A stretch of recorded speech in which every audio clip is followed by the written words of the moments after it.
Yeah. You mentioned that there's two parts. You mentioned the generational something that we have to study. Yes. Generational theories. Generational theories. And maybe you can tell us what that actually is, or what it implies from generation to generation. Okay. And then also what is it to restructure the corporate? What is restructuring? So the first one is, so my research was generational theories is really that we are all from different generations. So we are generation X, Y, and then you've got the baby boomers, and now we've got generation Z coming, the millennials precisely.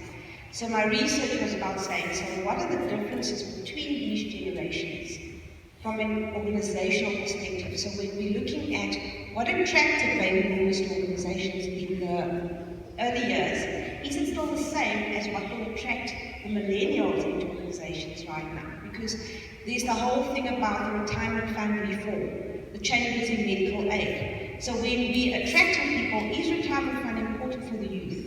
As important as what it was for the previous generations. And that's what my research looked at. And of course you have to understand the theories, because when you do research, one of the areas is saying, so what is the theory that your research is stemming from? So the generational theories are saying, what is underpinning? What makes baby boomers tick? What makes generation Y tick? What makes millennials tick? And that's what I mean by generational theories.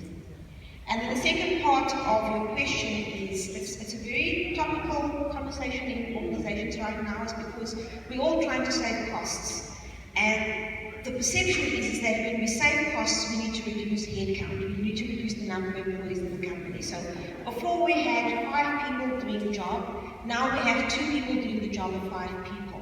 So when we need to come in and we do it, I say for breakfast, because for me it feels like it's become a norm. It's so easy now that we just talk about, oh, we need to save so many billion euros this year. So okay, let's just cut out the headcount. Let's take out 20 people. And it's like just a normal conversation. It's a Section 189 conversation, but it impacts people's lives.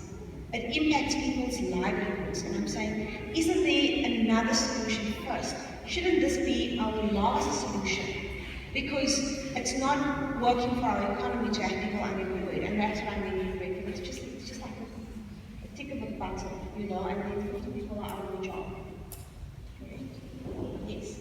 To add on to that, I think we will more and more used to unemployed people because technology is changing as well. There are now robots that do the work of people. Sure. So I think you've got a very difficult job. Yeah, I know. So, but what the generational theory shows is that millennials are an entrepreneurial generation. So, as much as we think, you know, everything is God's plan. So He knows that I have given my children the power to can survive in this economy. So we find that the youth are so entrepreneurial that they actually don't want to work for a boss. They want to work for themselves. So they are of the opinion that actually, I don't even like you. I don't want to work for you. I can work for myself. And robotics is the way to go. Robotics is the future. And if it happened in a baby boomer era where we had all of this, they would not be able to survive because they weren't as techno-savvy as what the millennials are. The millennials grew up with a tablet. They grew up with technology. And that is their power. So it is that we are restructuring and retreating, and actually what the research has shown is that this generation will survive. You know, will they be able to survive without the coddling of their parents? That's another question, because they have grown up very coddled. So they have the security, they have the safety net of my parents will take care of me, which previous generations didn't have. So that's the next phase of the research is going. Any other questions?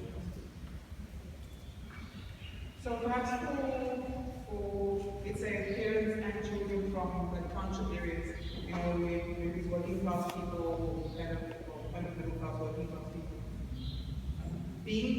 they're being ready for the technological era in terms of, you know, they're born into it is one thing, but how do they further then embrace it to make it work for them? That's enough. So this is coming from where you're coming from, you're looking at business education and why they need to youth. Sure. But then there's the second element of the youth don't actually really want to be there for too long or don't get there for too long. Plus this idea of the fourth wave, you know, how does one extravagant?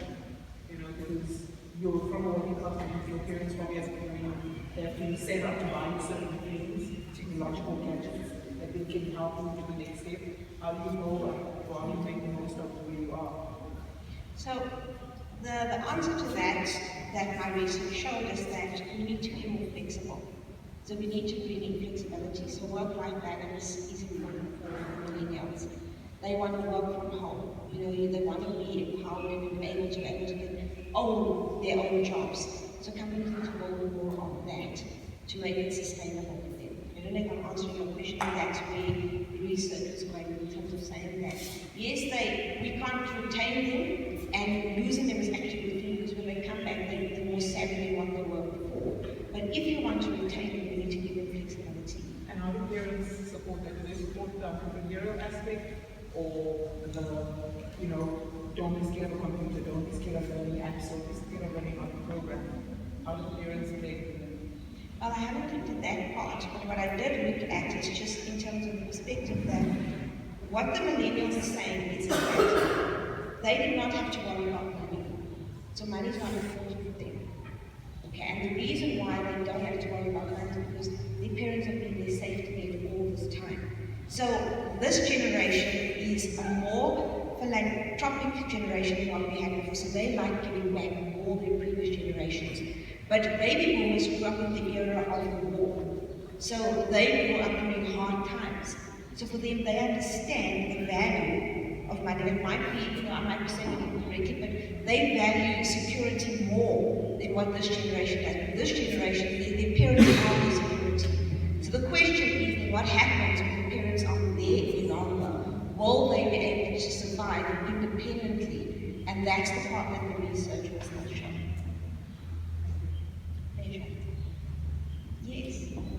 Thank you for such an interesting and inspiring video.